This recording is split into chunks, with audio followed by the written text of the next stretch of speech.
খুব নরম হয়ে, সেই পাগলের কাছে যেন ওরা নরম হয়ে শান্ত স্বভাবে তারা তার সাথে আদান প্রদান বাক্যালাপ করছে। এরকম করতে করতে একটা চমৎকারী ঘটনা ঘটেছে। যখন ওরাকান্দির ঘাটে ওই ওদের নৌকা ভিড়ল রাধানাথকে নিয়ে, দেখে রাধানাথ নৌকোতে শুয়ে রয়েছে, এই তিন বন্ধু মনে তাকে ডাকাডাকি করছে, কিন্তু রাধানাথের মধ্যে কোনো চেতনাই নেই, যেন জ্ঞান হারা হয়ে তিনি কোন গভীর ভাবনা জগতে তিনি লীন হয়ে রয়েছেন। এদের এত ডাকাডাকিতেও রাধানাথের কোনো সাড়া নেই।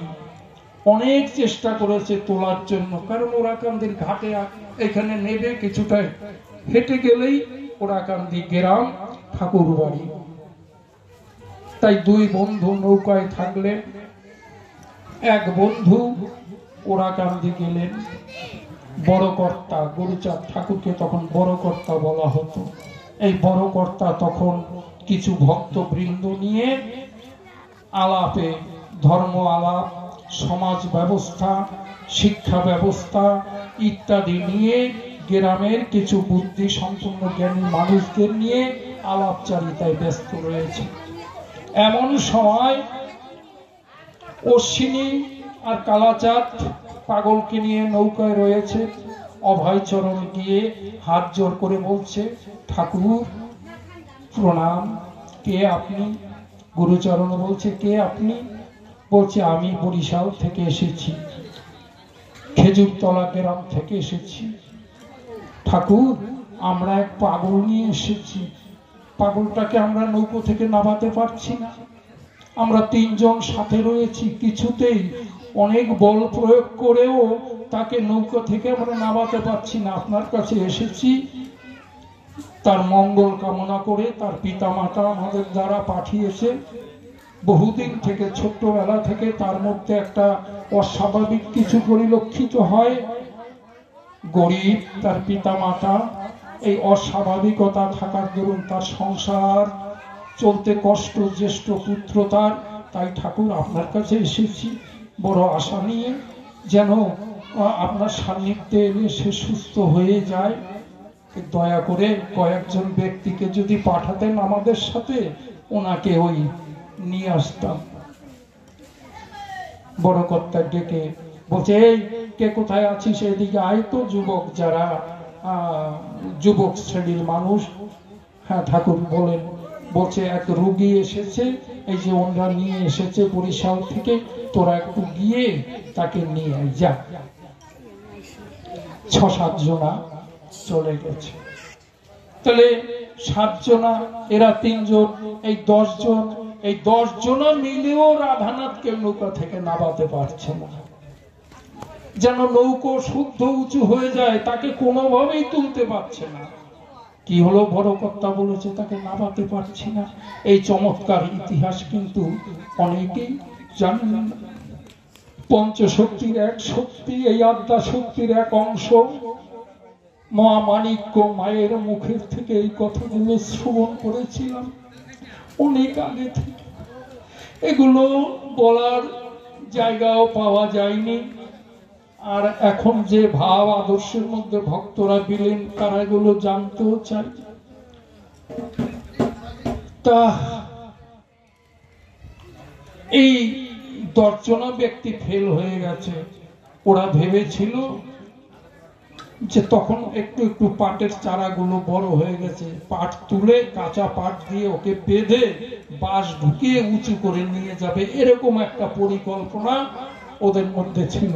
কিন্তু আবার ভয় পেয়ে গেল, এত মানুষের ডাকাডাকির পরে যাকে মানে সচেতন করা যাচ্ছে না, তাকে এই কাজ করতে গেলে যদি অন্য কোনো অঘটন ঘটে যায়। তাই ওরা ওইখান থেকে বারণ থাকলো এই কাজ করার জন্য, তাদের মনকে শান্ত করে নিল। ওরা একটু ভয় পেয়ে গিয়ে যে 6-7 জনা ব্যক্তি এসেছিলেন, তারা সবাই ফিরে গেলেন। ফিরে গিয়ে বললেন, বড় কর্তা, ওগো ঠাকুর দয়াল, সেই পাগলকে তো আমরা আনতে পারলাম না।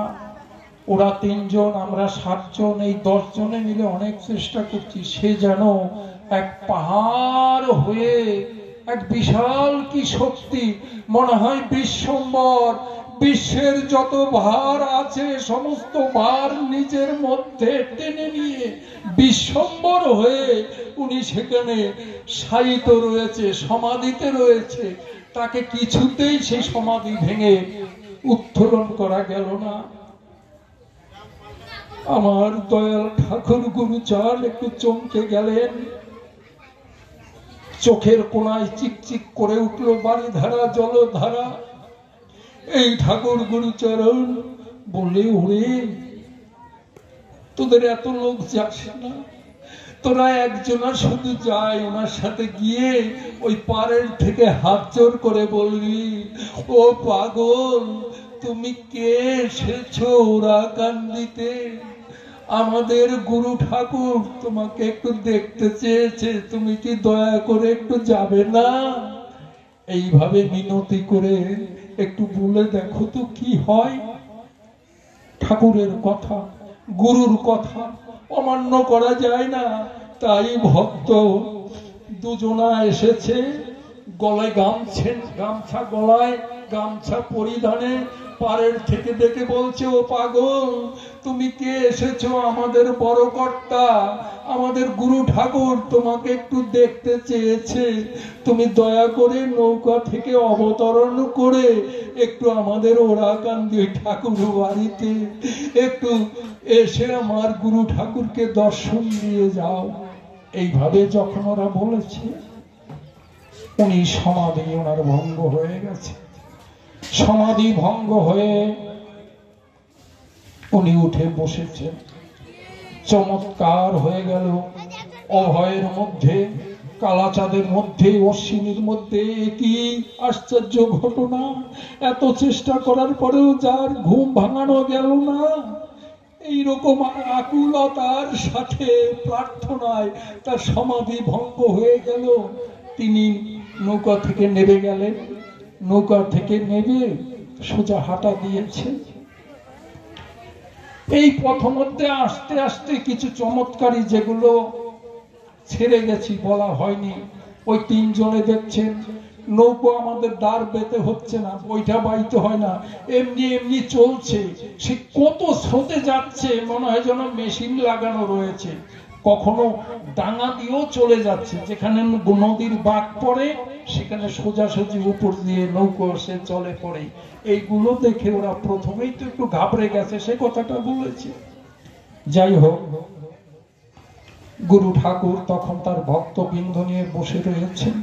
ওরাকান্দিতে গিয়ে যখন উনি পদার্পণ করেছেন, গুরু ঠাকুরের ভিতরে একটা যেন কেমন একটা আতঙ্ক, ভয়, এরকম ভাব একটা কাজ করছে, যেন কেউ এক, যেমন পূর্বে পুরাণের ইতিহাসে, পুরাণের কাহিনীতে রয়েছে, কোন রাজ দরবারে বা কোন সাধুর দরবারে হঠাৎ যদি ঋষি দুর্বাসার আগমন ঘটত, তাহলে সেই সভাসুদ্ধ সবাই একটু থরকম্পিত হয়ে যেত।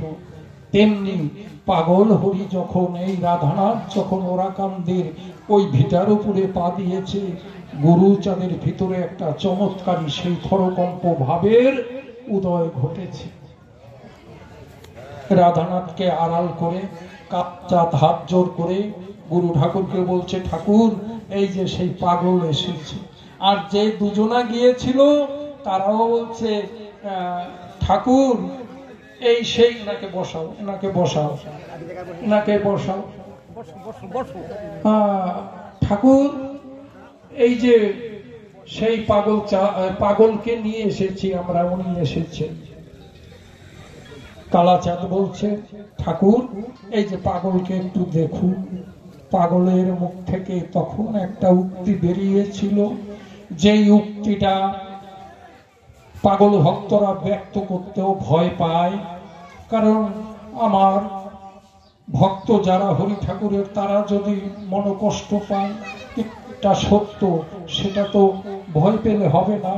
অনেকেই কিন্তু ওই ভয়, কারণ সংখ্যাগরিষ্ঠতায় খুবই কম, সংখ্যালঘু এই পাগলচাঁদের অনুসারী অনুগামী ভক্ত যেনারা, তারা ওই লাখেও মনে হয়